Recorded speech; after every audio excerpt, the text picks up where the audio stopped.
Buenas tardes, muchas gracias por venir. Para nosotros y nosotras es un placer tener a dos ponentes tan interesantes esta tarde.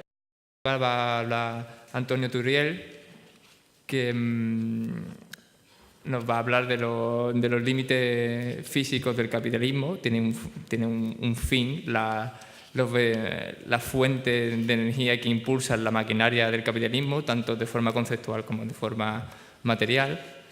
Y él lo va a explicar mucho mejor que yo, así que solo con una pequeña analogía me gustaría deciros que imaginemos que estamos en un coche, que vamos a una boda o a un evento importante en Portugal y bueno, tenemos una persona que está diciendo lo mismo nos estamos equivocando de camino, y dicen los demás no, vamos a seguir hacia adelante, vamos a Portugal, vamos al sur, estamos yendo bien.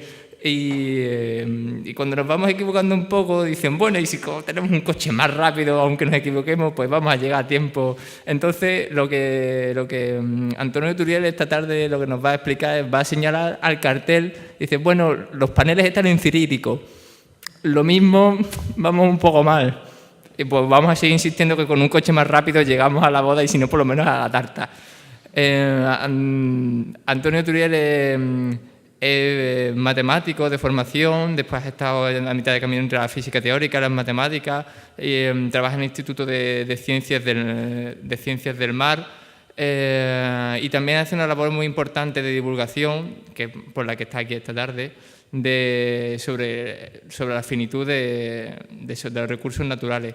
Y tiene un blog muy interesante que es de Oil Crash, en el que explica que, bueno, que el pico del petróleo no está por venir, sino que ha ocurrido y que... Bueno, com us com has explicat el Manu, jo sóc un científic i aleshores jo em dedico a estudiar... El que jo no estudio normalment té més a veure amb problemes ambientals. Jo treballo en problemes d'oceanografia i observació de l'oceà des de l'espai. I aquesta feina que jo faig també de fer divulgació dels problemes dels recursos naturals és un, diguem-ne, afegit. És una més a més, tot i que últimament també s'està convertint en una part de la meva activitat de recerca com a científic. Generalment, quan faig una xerrada d'aquest estil, vinc en un PowerPoint i trec una amanida de gràfiques, d'informes, no sé què, i pum, es passen 45 minuts. Tot és força impactant, sobretot si l'agafes en el context, perquè el tipus de dades que jo agafo són d'informes oficials, d'informes de les companyies, d'informes de l'Agència Internacional d'Energia, etc. Dades que per una altra banda ningú no qüestiona. Tothom accepta que aquestes dades són el millor que saben de la realitat i que són força acurades. Però jo crec que per una vegada m'agradaria fer una xerrada diferent, una en la que no estigui basada en un PowerPoint, en la que tothom, en comptes de mirar-me a mi, està mirant allà, i intentar transmetre poques idees, però que les idees quedin molt clares. I bàsicament, el que ha comentat el Manu, que és el problema de l'esgotament dels recursos, i també una mica quina és la via més enllà. Perquè abans de continuar, però, donat que el context d'aquesta xerrada és particular, el tipus de gent que la convoca i segurament el tipus de gent que està venint, perquè jo m'imagino que una part no negligible són amics i familiars. Doncs m'agradaria saber quants de vosaltres, sisplau, aixequeu la mà, sabeu ja el que és el pic del petroli o peak oil. Quants ho sabeu?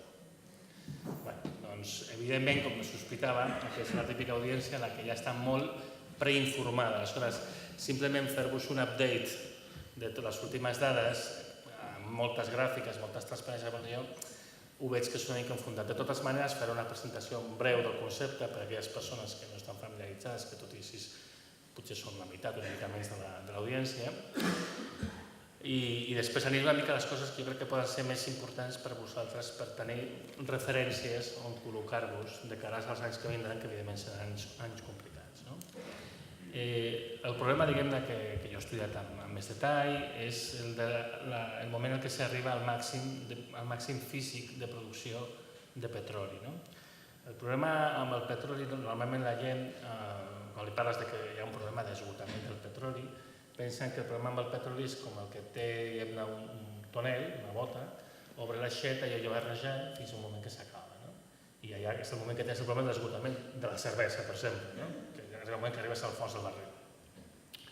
Amb el petroli i amb les matèries primeres en general el problema no és mai d'aquestes característiques, donat que es troben en el subsol i donat que es troben en certes formacions geològiques en un menor o major grau de dispersió i que bàsicament un ha d'anar recollint-ho i ha de fer un esforç per recollir això, que pot ser més petit o més gros.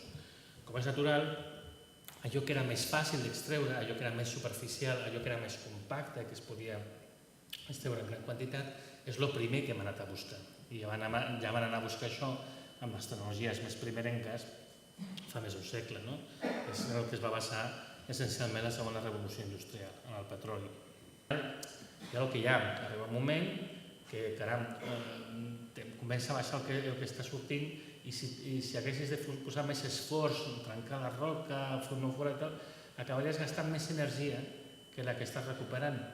En el moment de partir del qual ja no té sentit. Si tu busques el petroli fonamentalment com una font d'energia, no t'interessa consumir més energia que la que després te tornarà el que recuperes. I a mesura que allò està cada cop més dispers, arriba un moment que dius, és que ja no mereix la pena perquè és que perdo energia. I si perdo energia, perdo diners. Evidentment, el que està explotant no s'està preocupant de si perd o guanya energia, s'està preocupant de si perd o guanya diners. Si el que està extraient, el que li costa, la quantitat que es treu, li mereix la pena. Per culpa d'això, qualsevol jaciment, no només de petroli, de qualsevol matèria primera, fins i tot les no energètiques, passa també amb els de ferro, alumini, el que sigui, sempre té una primera fase exploratòria, en la que la producció va creixent, al final ho coneixes molt bé, estàs explotant-lo a un màxim ritme, i després sempre hi ha una fase de declivi, de que allò mica en mica va decaient, perquè ja no compensa, ja no paga la pena l'esforç d'intentar extreure'n encara una mica més. I el problema del pic del petroli, o del pic de qualsevol altra matèria primera, és el moment en què s'arriba a aquest màxim extractiu, i en el cas del petroli, el pic del petroli, estem parlant a nivell global. Quan el petroli que ve de totes les fonts de petroli que estan al món ha arribat ja al seu màxim, sumant-ho tot, i comença a declinar. Algunes fa temps que se'n van esgotar, s'estan posant contínuament de noves, però les que es posen de noves no poden compensar ja la caiguda de les que ja estaven en funcionament, entre altres coses perquè el que va quedant és més residual, queden pitjors jaciments, més petits, i no poden compensar això. Aleshores, el problema amb el pic del petroli no és un problema que el petroli s'hagi d'esgotar demà. Això és una cosa que jo explico des que vaig començar a fer divulgació, igual que gent abans que jo ho he explicat, i tot i així, encara ve un periodista a vegades i diu el problema és que el petroli s'agotarà no sé quin any. No, perdona, a veure, el petroli, com a matèria que es pugui extreure del subsol, segurament se podrà extreure encara d'aquí dècades i possiblement segles. Aquesta no ha estat mai la qüestió. La qüestió realment és a quin ritme el podem extreure, a un ritme que l'esforç que costa extreure'l mereixi la pena el que ens dona. Jo podria agafar i destruir tota una regió enorme d'un jaciment, treure tota la pedra, excavar lo bèstia per treure el petroli que hi ha allà i agafar fins a l'última gota. Això sí, hauria gastat una quantitat d'energia i de diners tan monstruosa que no em pagaria en absolut la pena. Però podria fer-ho, extreure'l podria extreure'l.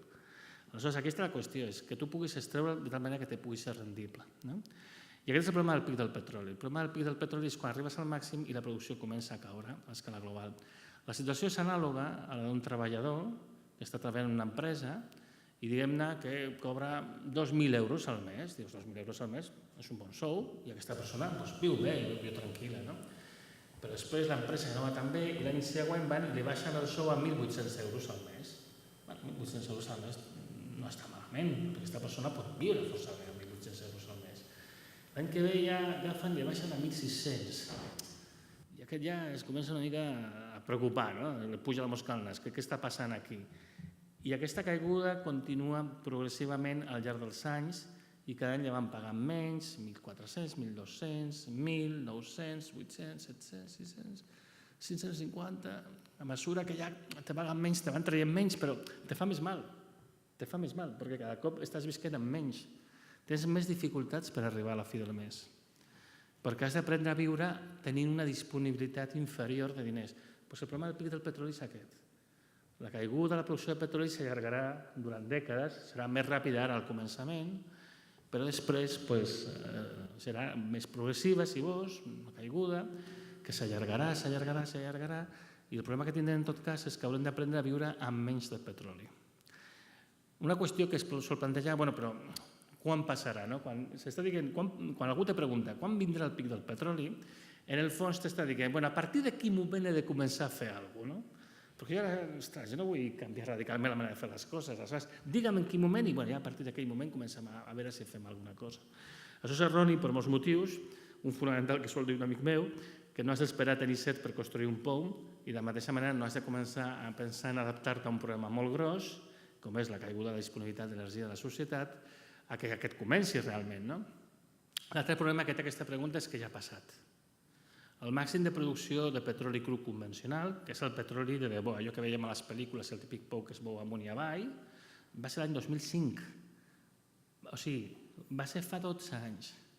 Fa 12 anys que estem barallant-nos, que estem lluitant, que la indústria en general està lluitant per intentar mantenir la ficció que aquí no passa res, però aquí està passant molt.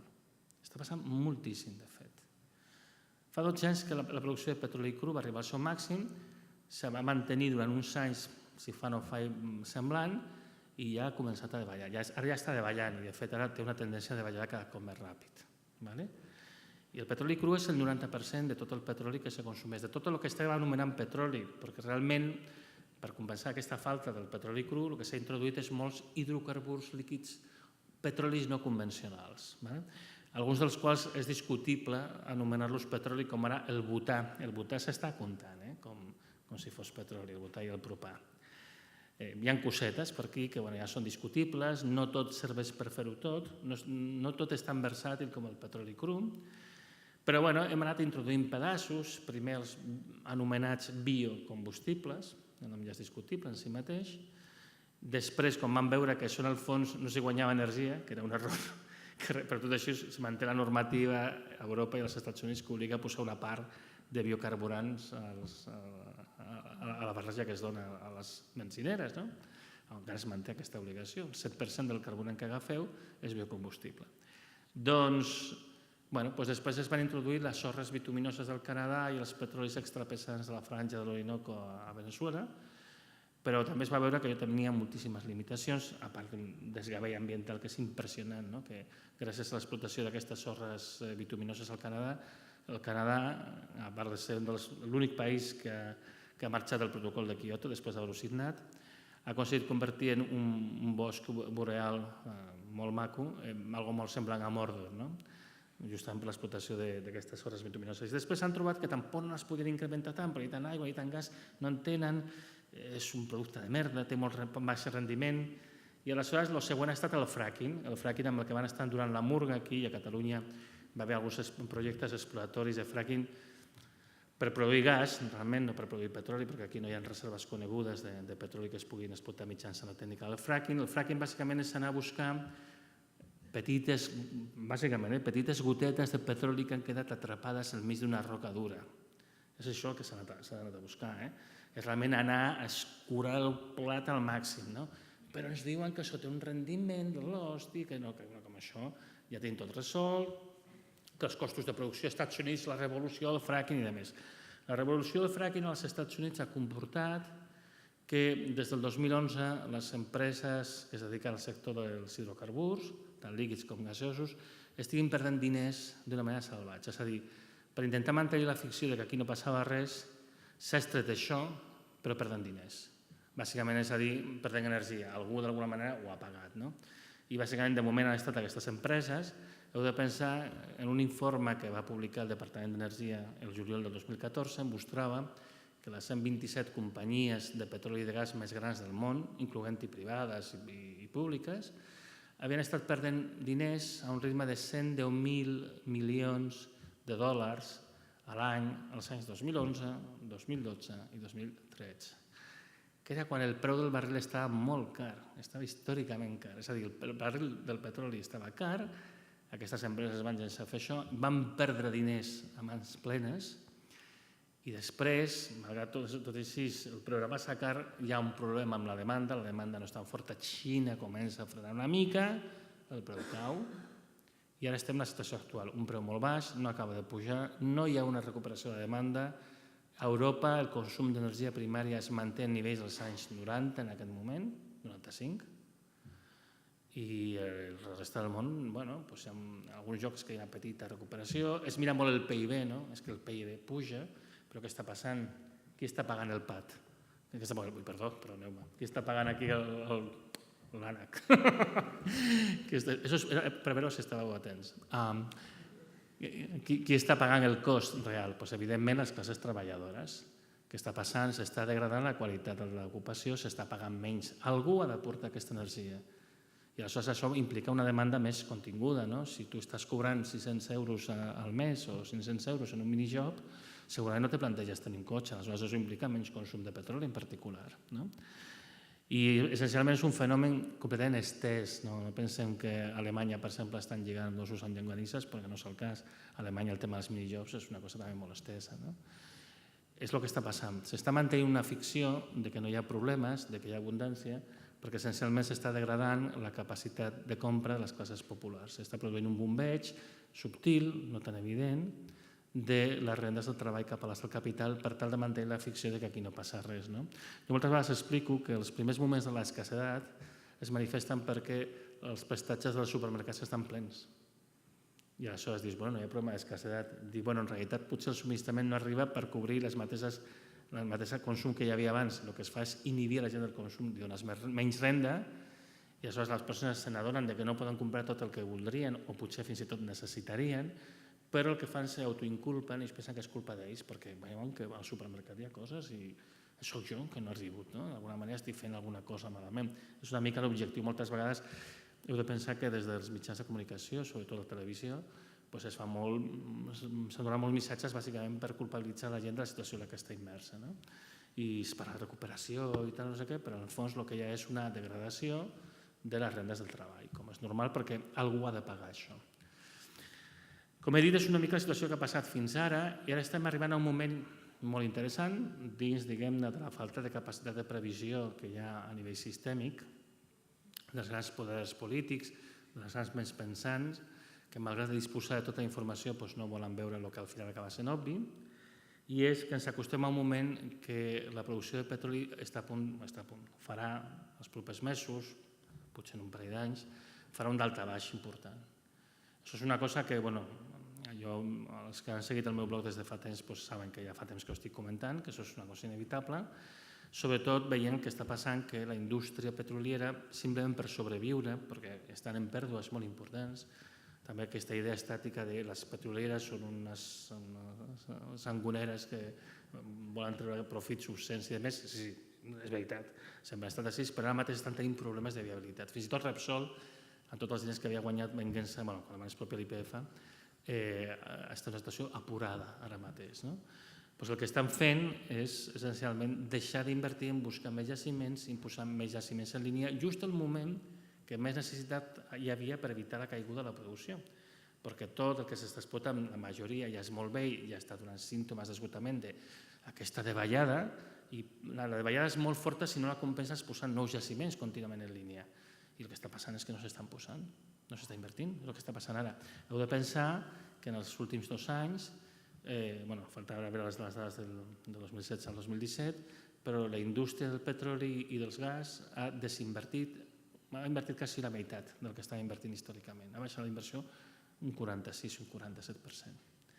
I segurament continuarà fent això, per un tema de supervivència pura i dura. El fracking ha estat la ruïna més absoluta. Totes les empreses que es dediquen al fracking estan en pèrdues des de fa 4 o 5 anys.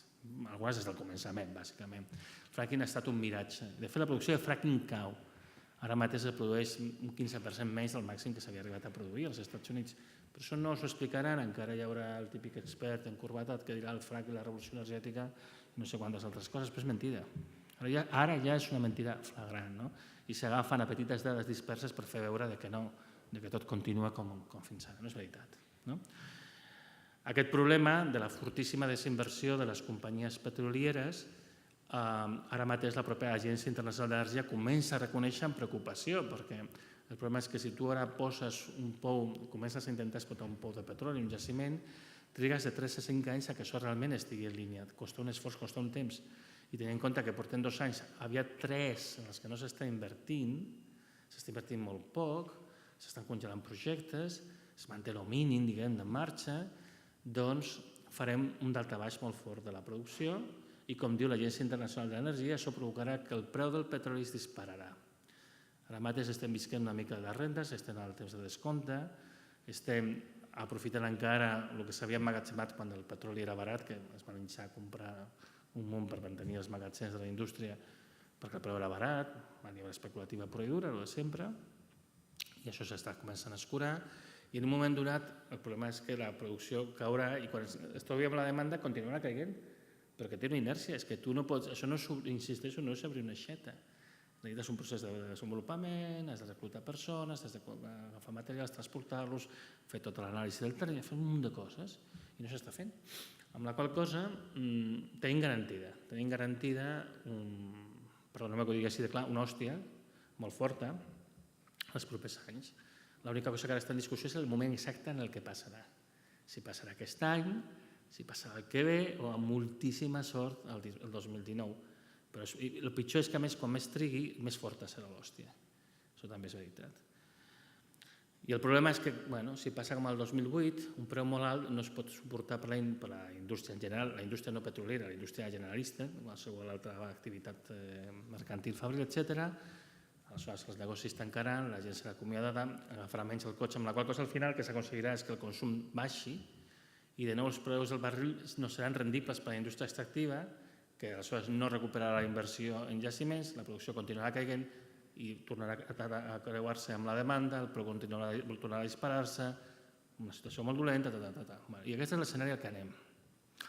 Perquè, a més, una cosa que, perdoneu-me que us digui així amb molta franquesa, és que no hi ha alternatives. O sigui, no hi ha unes alternatives, bàsicament, si estem pensant en mantenir un sistema econòmic com l'actual, basat en el creixement, basat en, anem a destrossar barris per construir cases perquè l'energia és barata i jo puc agafar i asfaltar-ho tot i encementar-ho tot sense cap tipus de problemes i, a més, hi haurà molts de diners de gent que ocuparà això i jo faré un negoci del cop. Doncs no, és que tot això s'està acabant. Tot això s'està acabant i, com dic, de moment són les classes populars les que estan rebent la majoria de l'impacte, però això, mica en mica, se n'estengui a tota la societat perquè el propi model en si mateix, ja ho han dit abans, és absurd, és insostenible, i la paraula insostenible és una paraula d'aquestes tan manossejada que al final ha perdut el seu sentit. Hem sentit moltes vegades que el nostre sistema és ecològicament insostenible, és insostenible des del punt de vista dels recursos, de la destrucció de la biodiversitat, de la gestió de l'aigua, del que vulguis. Com que ja ho sabíem i no hem fet res, hem passat de que sigui insostenible a que sigui inestable. El nostre sistema ara mateix és inestable, amenaça caure, pot caure en qualsevol moment. Pot col·lapsar, sí, és veritat, pot col·lapsar. Ara anem a una sotregada molt forta que s'acabarà produint en un temps breu en termes històrics, evidentment durant les nostres vides, si penseu viure encara uns pocs anys més, doncs ho haureu de veure, i el que és molt important és adaptar-se al que vingui després. Deixeu-me que us digui, en tot cas, respecte a les alternatives, molt breument, el carbó està en una situació semblant al petroli, l'urani ja li agradaria, l'urani està en declivi claríssim des de fa 3-4 anys, tot i que la indústria ho amaga, i l'urani és crític per a la continuació de la indústria nuclear. La indústria nuclear, en tot cas, aporta relativament poca energia al mix. El petroli és com un terç de tota energia que es consumeix al món, el carbó és una miqueta menys d'un terç, el gas natural és com un quart, ja es greu, entre aquestes tres ja sumen el 85-86% de tot el que es consumeix. L'urani és un 5%. És significatiu, però no, penso que és molt gros, i és una indústria en declivi, a part de tots els problemes que evidentment deixa al darrere. I les energies renovables, el model d'energia renovable que s'ha intentat posar, que és un model basat en produir electricitat, tenint en compte que no és electricitat el que necessitem principalment, electricitat és el que veiem, perquè veus la il·luminació i tal, i quan penses en energia penses en electricitat, però no penses en el dipòsit del cotxe, i no penses en tot el gas natural que s'està consumint, no només potser la teva calefacció, sinó, per exemple, les grans cimenteres per calcinar la roca i fer el ciment. O no penses en tot el carbó que s'està fent servir a les aceries, a les fosses, per fer acer el carboni o altres aplicacions que en té. El fet és que l'electricitat és només la 5a part de tota l'energia final ja transformada pel consum, perquè l'electricitat no és una font d'energia, és una cosa que tu generes amb altres fonts. Doncs tota l'energia final ja transformada per fer-se servir, l'electricitat és només la 5a part en països avançats com aquests. A nivell del món és un 14%. Què passa en tota la resta? Que no és electricitat, que no és fàcil d'electrificar. El transport no és fàcil d'electrificar si vols un vehicle autònom privat, el cotxe elèctric. El cotxe elèctric és una gran fal·làcia. El cotxe elèctric hi ha moltes raons, no puc estendre'm ara, per les quals no arribarà a ser més que una cosa anecdòtica a petita escala. No podrà ser mai a una escala ni remotament semblant al que tenim ara del cotxe. És evident que anem a un canvi radical del model de mobilitat. I les renovables, en el seu conjunt, tenen limitacions. A vegades no se'n parla, em sembla que pensem que si poses un munt de molins o poses un munt de plaques fotovoltaiques pots produir tota l'energia que vulguis. No és veritat. No és veritat, hi ha limitacions. I al final resulta que si ho mires en el seu conjunt, tenint en compte la rendibilitat de les fonts, tenint en compte la disponibilitat de materials, tenint en compte els llocs als que els pots col·locar, el problema de manteniment, etc., i la seva dependència, no oblidem, dels combustibles fòssils, al final resulta que potser amb tot el potencial renovable del món potser pots abastir un 10, un 20, potser un 30% de tot el que s'està consumint avui en dia. I poca cosa més. Hi ha autors que no, que diuen que el 100% i més i tal. Jo, la veritat, mirant els números, jo em quedo més en que serà una fracció. Quant està per determinar, i el que sí que tenim claríssim també és que s'hauria d'intentar anar més enllà de l'electricitat, perquè l'electricitat fer només electricitat imposa moltes limitacions que són difícils de sobrellevar. Aleshores, el problema que tenim és no es vol acceptar que anem a una situació molt complexa, no es volen mirar les dades en detall, i aquí el que tenim al final és que els models que s'estan proposant per sortir de la crisi, que no podem sortir de la crisi dins d'aquest model econòmic, perquè aquest model econòmic necessita créixer. I creixement és justament el que no podem tenir, perquè el creixement està propulsat per l'energia. Si no incrementes el consum d'energia, no incrementes el creixement. Punt, és impossible. Aleshores, justament el que anirem és una situació de creixement forçat. I en aquesta situació de creixement forçat, si no fem res, la tendència serà anar a provocar guerres en altres països, com a Síria. A Síria, la Unió Europea fa veure que lluita contra ISIS i que lluita contra un enemic local allà, però en el fons el que s'està afavorint molt és del tot el trànsit il·legal de petroli amb la frontera turca. No sé si us en recordareu d'un caçabombarder rus que va ser derribat per una bateria turca perquè havia sobrevolat el seu espai aeri 3 segons. Aquest caçabombarder estava atacant justament una columna de molts quilòmetres de llarg de camions que venien des d'ISIS carregats de petroli cap a Turquia i que tornaven de Turquia carregats de diners i d'armes. I això és el que diguem que estem volent combatre, no és veritat. No és veritat. La situació d'ISIS ens afavoreix perquè permet també que el preu del petroli es mantingui una mica més moderat, però durant un cert temps. També per intentar, en aquest cas, aprovisionar-se de l'urani, França es va ficar en una aventura militar al Malí que encara no ha acabat. El que passa és que els francesos han marxat i ens han deixat els espanyols i altres contingents assegurant el terreny allà. No ho sabeu, Espanya està al Malí amb les seves forces militars. Una certa presència, no molt gran, però una certa presència allà. I això és per assegurar l'urani que ve de les mines del Níger, que és un país que està al costat i que tenien por que s'estengués la revolució que estava tenint lloc al Malí, etcètera, etcètera, etcètera. Anem a una situació cada cop més complicada, cada cop més inestable, i essencialment els nostres líders el que s'estan plantejant és que la guerra és un recurs legítim per assegurar-se els recursos que necessita Europa. En aquest sentit, Donald Trump, amb tot lo detestable que és el personatge, està comprenent que cal un replegament perquè és impossible mantenir-se tan estès, perquè cal tornar una mica a lo local a la seva manera, clar, a la manera de Donald Trump. Té una idea de localisme una mica estranya o peculiar, o diguem-ne, de la seva ideologia, però sí que està entenent possiblement més bé que més que aventures militars per repartir-se els últims recursos del planeta, el que cal és replegar-se una mica a casa, però clar, sense renunciar als principis bàsics del capitalisme. Això es dona aquesta cosa tan estranya que la política d'aquest senyor. Nosaltres tenim una gran responsabilitat, doncs sabem que anem a un moment històric de moltes dificultats per continuar el subministrament d'energia als nivells actuals, una dificultat per mantenir la societat estructurada com està ara, i el que jo crec que és molt important és, donat que no hi ha una gran voluntat política de fer els canvis que calen, el que s'ha de fer és intentar afavorir la resiliència al nivell més local possible i no destruir els mitjans de supervivència més que de subsistència amb els que haurem de dependre els anys que estan per venir. Aleshores, en aquest sentit, el que estan fent aquests nois aquí a Vallcarca no només és encomiable, sinó que és absolutament necessari i imprescindible. Moltes gràcies per la vostra atenció.